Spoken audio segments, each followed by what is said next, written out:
السلام علیکم ورحمۃ اللہ وبرکاتہ۔ اللہم صلی علی محمد وعلی آل محمد کما صلیت علی ابراہیم وعلی آل ابراہیم انک حمید مجید۔ اللہم بارک علی محمد وعلی آل محمد کما بارکت علی ابراہیم وعلی آل ابراہیم انک حمید مجید۔ اعوذ باللہ من الشیطان الرجیم، بسم اللہ الرحمن الرحیم۔ وَإِذْ جَعَلْنَا الْبَيْتَ مَثَابَةً لِلنَّاسِ وَأَمْنًا وَاتَّخِذُوا مِن مَّقَامِ إِبْرَاهِيمَ مُصَلًّى وَعَهِدْنَا إِلَىٰ إِبْرَاهِيمَ وَإِسْمَاعِيلَ أَن طَهِّرَا بَيْتِيَ لِلطَّائِفِينَ وَالْعَاكِفِينَ وَالرُّكَّعِ السُّجُودِ وَإِذْ قَالَ إِبْرَاهِيمُ رَبِّ اجْعَلْ هَٰذَا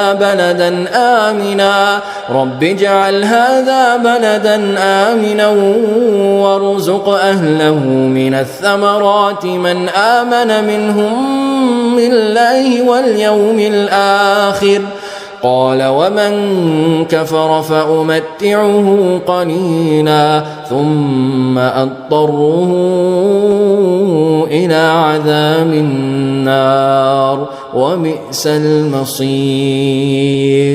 جیسے پچھلے سبق میں ہم نے پڑھا تھا وَإِذِ ابْتَلَىٰ إِبْرَاهِيمَ رَبُّهُ بِكَلِمَاتٍ فَأَتَمَّهُنَّ، اور جب ابراہیم علیہ السلام کو اس کے رب نے آزمایا کچھ باتوں کے ساتھ، کچھ احکامات دے کے، فَأَتَمَّهُنَّ، تو ابراہیم علیہ السلام نے ان باتوں کو پورا کیا۔ قَالَ إِنِّي جَاعِلُكَ لِلنَّاسِ إِمَامًا، تو ریوارڈ کے طور پہ، نتیجے کے طور پہ، انعام کے طور پہ اللہ تعالیٰ نے ابراہیم علیہ السلام کو کیا فرمایا؟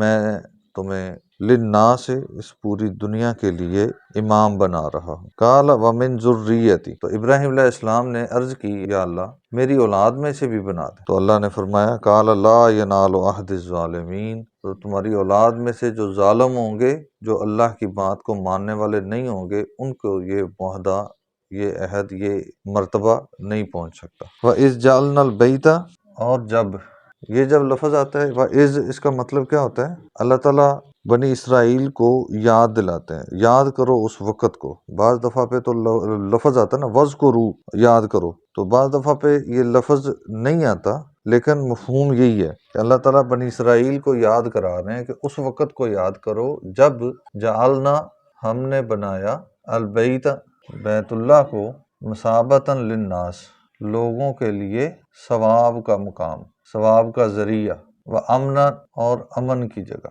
ثواب کی جگہ کیسے؟ اس کا طواف کریں، وہاں پہ بیٹھ کے اللہ کی عبادت کریں۔ تو بیت اللہ میں ایک نماز کی کتنی فضیلت ہے؟ 1,00,000 نماز، ٹھیک ہے؟ تو یہ کیا ہے؟ ثواب کی جگہ ہے، یعنی اسپیشل ثواب۔ وَاتَّخَذُوا، اور پکڑو، میں مقام ابراہیم، مقام ابراہیم کو، مصلی، نماز کی جگہ۔ اللہ تعالی ہم سب کو اس جگہ کی زیارت اور وہاں پہ نماز کی توفیق عطا فرمائے۔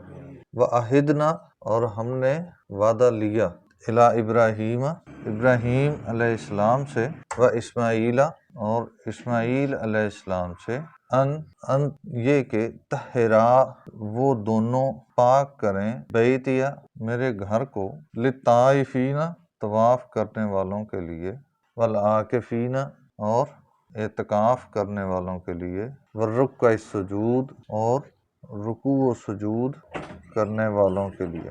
رکوع و سجود کرنے سے کیا مراد ہے؟ نماز پڑھنا، نماز پڑھنے والوں کے لیے۔ تو یہ پاک کرنے سے کیا مراد ہے؟ اس کا مطلب صرف ظاہری جو پاکیزگی ہے، جس میں صفائی ستھرائی، وہ نہیں ہے۔ شرک سے پاک کرنا، وہاں پہ کوئی غیر شرعی عمل نہ ہو، یہ بھی پاکیزگی ہے۔ اللہ کی نافرمانی کا کوئی عمل نہ ہو، ایسی ساری چیزوں سے، ایسی ساری غلاظتوں سے پاک کرنا۔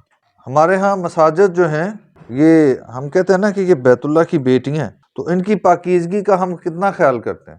اس حد تک پاکیزگی کا خیال کرتے ہیں کہ جسم کا بال ٹوٹ جائے نا تو ہم کہتے ہیں اس کو گرنے نہیں دینا کیونکہ یہ مردہ ہو گیا اور یہ ناپاک ہے، تو یہ مسجد میں نہ گرے۔ یہ ہے ظاہری پاکیزگی۔ ظاہری پاکیزگی کا یہ عالم ہے کہ ہم وہاں پہ گرد بھی نہیں آنے دیتے، چمکائی رکھتے ہیں، خوبصورت ٹائلیں، خوبصورت قالین، لیکن جو اصل پاکیزگی ہے اس کا عالم کیا ہے کہ مسجد کے اندر غیر شرعی مسائل بیان ہونا، شرک کے معاملات بیان ہونا، اور پھر اللہ کی نافرمانی کے سارے معاملات، ہم اس گندگی سے پاک نہیں ہو رہے۔ اللہ تعالیٰ توحید کی اصل سمجھ عطا فرمائے۔ وَإِذْ قَالَ، اور جب کہا، عرض کی، ابراہیم علیہ السلام نے، رب اجعل، رب اے میرے رب، اجعل بنا دے، ھذا بلدن اس شہر کو، آمنن امن والا، وارزق اہلہ، اور رزق عطا کر اس میں رہنے والوں کو، من الثمرات، پھلوں میں سے۔ سب سے پہلا جو اس معاشرے میں پرسکون زندگی گزارنے کا عنصر ہے وہ کیا ہے؟ امن۔ سب سے پہلے کیا چیز ہے؟ ہم اتنا سیکیورٹی پہ بجٹ خرچ کرتے ہیں، ٹاؤن میں دیکھیں تو ادھر گیٹ، اس گلی میں گیٹ، وہاں پہ سیکیورٹی گارڈ، یہ سارے کام کس لیے کرتے ہیں؟ امن سے زندگی۔ اور اس کے بعد دوسری جو خواہش ہے یا دوسری جو ضرورت ہے انسان کی، وہ کیا ہے؟ رزق۔ من الثمرات، پھلوں کا رزق دے اور امن دے، کن کو؟ من آمنہم باللہ، ان کو جو اللہ پر ایمان لائے، والیوم الآخرۃ، اور آخرت کے دن پر۔ اب یہ ابراہیم علیہ السلام نے دعا کی۔ ابراہیم علیہ السلام نے یہ دونوں چیزیں کس کے لیے مانگی؟ جو اللہ اور آخرت پر ایمان رکھتے ہیں، ان دونوں کے لیے۔ جبکہ اللہ تعالیٰ نے تمام اپنی مخلوقات کے لیے اس چیز کا وعدہ کر رکھا ہے، ٹھیک ہے؟ تو اللہ تعالیٰ نے کیا فرمایا؟ قال، فرمایا اللہ نے۔ ابراہیم علیہ السلام کی دعا کے بعد اللہ تعالیٰ کی طرف سے جواب ہے کہ اے میرے محبوب، تو نے صرف مسلمانوں کے لیے مانگا، جبکہ میرا وعدہ سب سے ہے۔ قال ومن کفر، اور جو انکار کرے گا، یعنی جو اللہ اور قیامت کا انکار کرنے والا ہوگا، فَأُمَتِّعُهُ قَلِيلًا، بس اس کو فائدہ ملے گا، قلیلاً، بہت کم۔ اب بہت کم اللہ نے کہا ہے، کفار کے لیے فائدہ بہت کم ہے، جبکہ ہم دیکھ رہے ہیں کہ کفار کے پاس تو مال ہی مال ہے۔ اس کا اندازہ ہمیں روز قیامت ہوگا کہ جب کسی ایک گناہ کے بدلے میں ہم معاوضہ دینے کے لیے پوری دنیا دینے کو تیار ہوں گے، پھر اندازہ ہوگا کہ دنیا کے مال کی حیثیت کیا تھی۔ اس کی حیثیت ہی نہیں تھی، ٹھیک ہے؟ اللہ تعالیٰ نے اس چیز کو سامنے رکھ کے اس دنیا کے اندر ملنے والے مال کو، وہ جتنا بھی مل جائے، اللہ نے کہا ہے کہ وہ تھوڑا ہے، کیونکہ اس سے آگے ان کا انجام کیا ہے وہ بتا دیا کہ اس دنیا میں ان کو بھی مال ملے گا، وہ اس دنیا میں مال سے محروم نہیں ہوں گے، بلکہ اصل یہ بات ہے، اصل میں اس دنیا میں اگر آزمائشوں کا معاملہ، ہم آزمائش سے مراد تکلیف لے لیں یا مصیبت لے لیں، تو زیادہ آزمائشیں مومنوں پہ ہیں۔ کیوں؟ آپ یہاں پہ بھی دیکھتے ہیں کہ جو شخص آپ کے قریب ہوتا ہے، آپ اس کو مصیبت میں یا کسی مشکل میں ڈال کے دیکھتے ہیں کہ یہ میرے ساتھ کھڑا ہے یا نہیں۔ جو آپ کے ساتھ ہوتا ہی نہیں ہے، کبھی اس کو مشکل وقت میں ساتھ کھڑا کیا؟ تو جس نے اللہ پر ایمان کا دعویٰ کیا ہے، اس کو تو اللہ نے دیکھنا ہے، کھنگالنا ہے کہ یہ واقعی میرے ساتھ پکا کھڑا ہے یا نہیں کھڑا۔ چیزیں بھی ہے نا کہ اللہ نے تو انسان دے اندر دا پتہ ہوندا، اللہ تعالیٰ بے ایماناں نوں بھی وکھاوندا کہ اے دیکھو میرے بندے نے، انہاں تے مصیبتاں پریشانیاں غربت دے باوجود کہ میرے دین نال اٹیچ نے، تے تسی جے دوسرا تانوں اللہ میں یہ نعمتاں دتیاں پھر بھی انکاری۔ پھر یہ ہے کہ قیامت کے دن جب اللہ نے اپنے ماننے والوں کو مرتبے دینے ہیں، تو اس کے لیے دلیل کیا ہونی ہے؟ یہی دلیل ہوگی نا کہ یہ جیسے بھی حالات تھے اللہ کے ساتھ کھڑے تھے، اللہ کی بات کے خلاف نہیں گئے، اللہ کی نافرمانی نہیں کی۔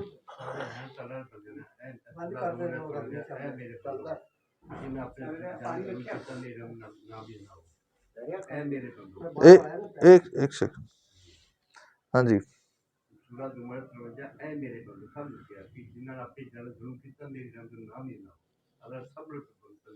بالکل ایسا، کیونکہ اللہ کے مخلوق تو ساری ہے نا، ہے تو سارے اللہ کی مخلوق، اللہ نے یہ پیغام تو سب کو دی ہے۔ اب جو مان لے گا، جو اللہ کی بندگی میں آ جائے گا، جو اللہ کے اس فکرے کو، اس حکم کو قبول کر لے گا، وہ کامیاب ہو جائے گا، اور جو نہیں مانے گا، جو اللہ کی بندگی میں نہیں آئے گا، وہ ناکام ہو۔ اور کامیابی اور ناکامی کا ایک ہی پیمانہ ہے۔ اللہ تعالیٰ نے فرمایا کہ وَمَنْ زُحْزِحَ عَنِ النَّارِ وَأُدْخِلَ الْجَنَّةَ فَقَدْ فَازَ، جو آگ سے بچ گیا وہ کامیاب، جو آگ میں چلا گیا وہ ناکام۔ وَقَالَ وَمَنْ كَفَرَ فَأُمَتِّعُهُ قَلِيلًا، اللہ تعالیٰ نے فرمایا کہ جو اس عقیدے سے، اس ایمان سے انکار کرے گا، اس کو ہم بہت تھوڑا فائدہ دیں گے۔ ثُمَّ أَضْطَرُّهُ، ثم پھر ازترہ مجبور کر دوں گا، ازترہ مجبور کر دوں گا، الی عذاب النار آگ کے عذاب کی طرف۔ وہ جانا نہیں چاہیں گے لیکن ان کو مجبور کر دیا جائے گا جانے کے لیے، زبردستی پھینک دیا جائے گا۔